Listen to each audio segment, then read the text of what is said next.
What's up, guys? It's John at National Sports Entertainment. And I wanted to go into something that's kind of obvious, but people are talking about it, and rightfully so. It's these ridiculous suspensions for these players that have been gambling. So, I already found it interesting, and I was going to use an example of Sean Merriman. If you remember, he got 4 games for actually cheating. But I don't need to because the Jaguars left tackle Cam Robinson got a 4-game suspension for actually cheating. So the reason I bring this up is, obviously he's a much bigger name in my opinion than these 4 guys. And there's really 2 reasons to suspend these guys. The one thing I do believe is the league does not want anybody gambling because they are paying these guys, in my opinion, with guaranteed contracts, things of that nature, simply to follow the script. And when you realize that, then if they're gambling to boot, it does present a conflict of interest. I think this is nothing more than the Pete Rose strategy. It's a treat. Essentially getting, one guy, making him look like the absolute worst guy in the world, and now everybody just thinks, oh, Pete Rose gambled, the Black Sox. And they don't really think of all of the players that are throwing games, that are just outright throwing games. You have German and I do give pitchers credit because I do think it's, assuming it's real or fake, it is probably the hardest to stay consistent, from game to game, hitting the exact same spots with the same break. We're talking about a guy who just gave up 10 runs, and then he comes out and throws a perfect game. These things need to be questioned. So now we're in the NFL, and these guys are all getting, not only are they getting season-long suspensions, but most of them aren't even, they're being waived from the team with no chance of coming back. And you can see the integrity of the game is the utmost importance. General Manager Chris Ballard said in a statement, so we're going to continue to educate our players, coaches, and staff on the policies in place and the significant consequences that occur with violations. So they're taking this way more seriously than, again, a guy actually breaking integrity and cheating by using performance-enhancing drugs. Now, you can also see these largest wagers are very small wagers, which tells me these guys aren't even... They're pretty stupid if they're throwing games and then wagering on it because they're doing small bets. Now, they could have done a bunch of small bets, I suppose. But you can see right here, the NFL investigation in the gambling violations did not find evidence of any game manipulation, a league told Heard. Now, we could say that's bullshit. It's coming from the league. But the truth is, these guys, I don't think, have the ability to throw a game. People keep talking about this, too. The Pat McAfees of the world are coming out. Oh, yeah, how are all these guys are going to have to throw games. You don't need that. These guys are all, immaterial, irrelevant guys that if they don't do it, the script, they're just going to get pulled for somebody else. It's not like a Joe Burrow. So I find it interesting that the players getting penanced are all role players, rookies. They even went into a thing yesterday saying how all rookies are now going to have to attend a mandatory ethics seminar. And it goes into it, it's one of those things, if you have nothing to hide, then what's the problem? And that's what I'm seeing here. Because you could say, oh, well, the NFL doesn't want people thinking that, a player might be coerced to throw a game if he's betting on it. But here they did an investigation and specifically found that these players, some of them were betting on different sports altogether, but that they did not do anything that was integral to the game or, that was lacking integrity. So it's more the fact they just want to distance themselves from any kind of gambling. And again, they make themselves look more guilty by doing this because you see a guy cheats, which can definitely affect the game, 4 games. John Morant, different league, but still, 25 games, a third of a season. These guys basically, their careers are over. And if they're lucky, they might get to play in a year or two over a couple $100 bets that had nothing to do with the game. So when the league is trying to distance themselves this badly from gambling, it should really open people's eyes, especially when you got Pat McAfee there and they are all literally giving boosts and incentives to sign up for FanDuel and DraftKings, etc.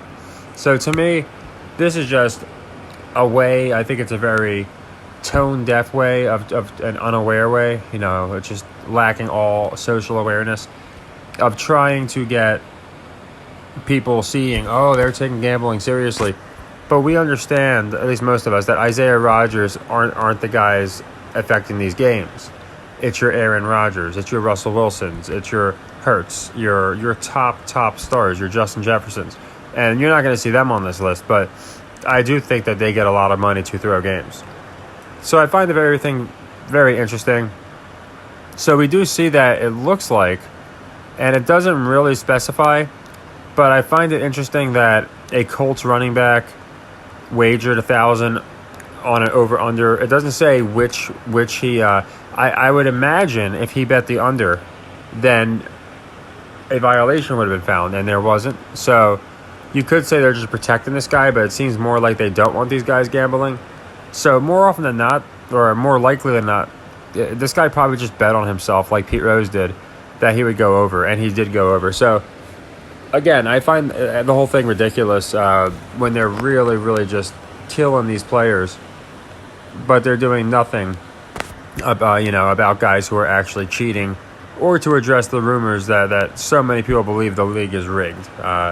When you got guys like Pat Mahomes no selling his ankle in the Super Bowl, you just have obviously predetermined results, just fairy tale Cinderella stories, Marvel freaking movies. It seems like just all happening to add up. This year was the Kelsey Bowl.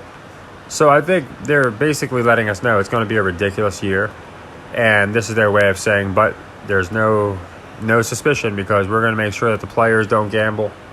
And I'm sure they're going to do a whole thing with the referees where they're going to come out and say that the referees have been trained with new technology and the league is at higher integrity than ever before, or something to that extent.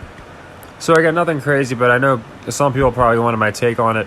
I think these guys are getting, again, the Pete Rose treatment. I think they're getting completely scapegoated because they found out, okay, these guys made some wagers, but they're not guys that helped, script the league. They didn't do anything that we told them, hey, do this, and then they got caught betting to boot. That's kind of what happened with Tim Donahue. Tim Donahue, he made his own bets based off of things he was hearing from the league. So it was more like inside information, and that's what they want to avoid, because then all one of these guys would have to do, Isaiah Rodgers could come out and say, yeah, they told me that for some reason not to run as hard, or whatever the hell they would tell him, or they, for whatever reason, they pulled me in the third quarter and I was having a great game. Something to that extent, we've heard that from other players. So I think these guys, they're just making examples of them, and that's fine. I mean, I don't think it's going to work on many people. I think most people are going to see it and say, wait a second, a year just for one of these players betting.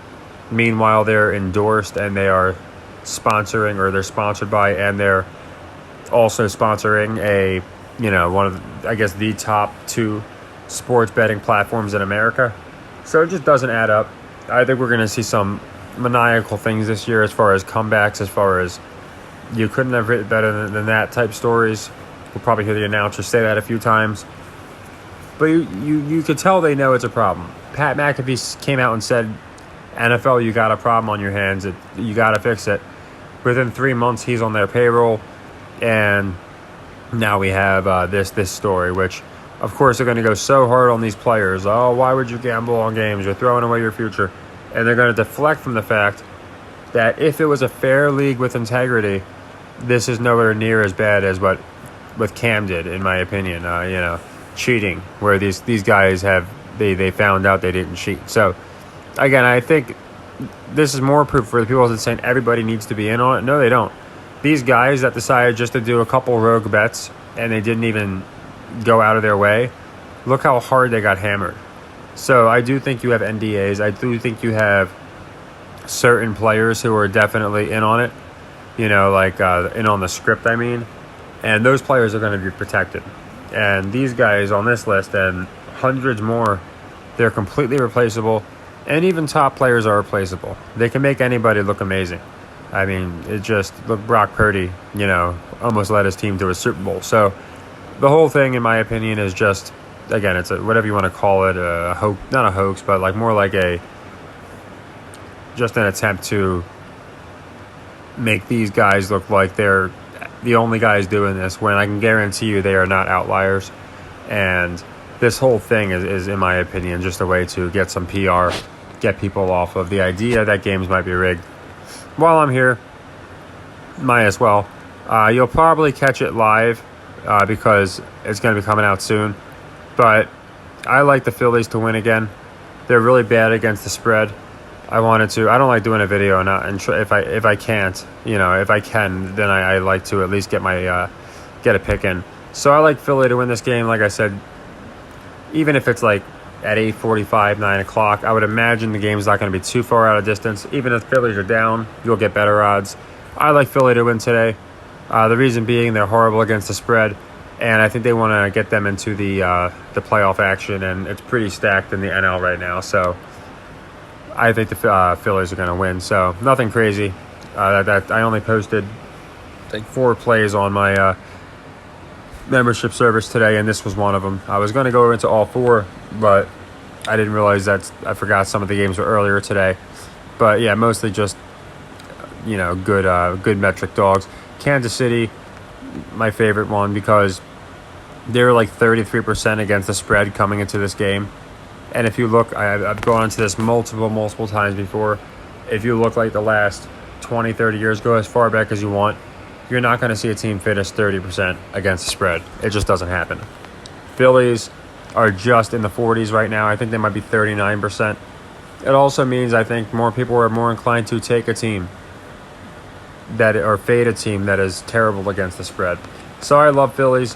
If you're feeling froggy, I don't think the money line or the run line hurts, where it's going to be about plus 170.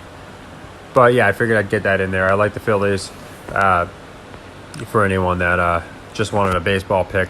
If there were more going on, obviously, and they weren't already all final except these couple games, then I would give more.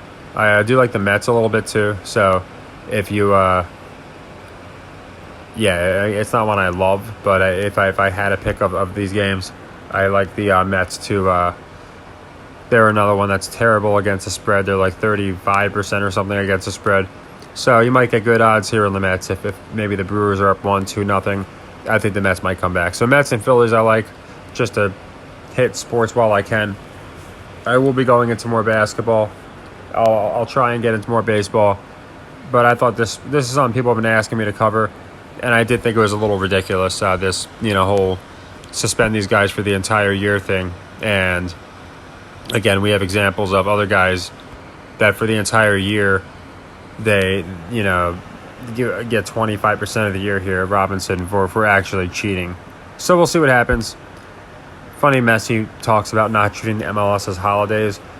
Almost kind of just seems like he's shooting out almost like a jab to the American sports, like the NFL guys and the NBA guys who sign a big contract and then don't try. They go to Miami and stuff and they don't give a shit. So I'm wondering if that could be a jab. We'll have to see. But yeah, nothing crazy. Again, nothing usually crazy. Football season, things get a little more interesting. But yeah, I think this gambling thing is ridiculous. And I think there's a reason that they suspended these guys for the reason as long as they did. And yeah, it'll be live by the time you watch the video most likely. But I think the Phillies win tonight. So take care, everybody, and happy earnings.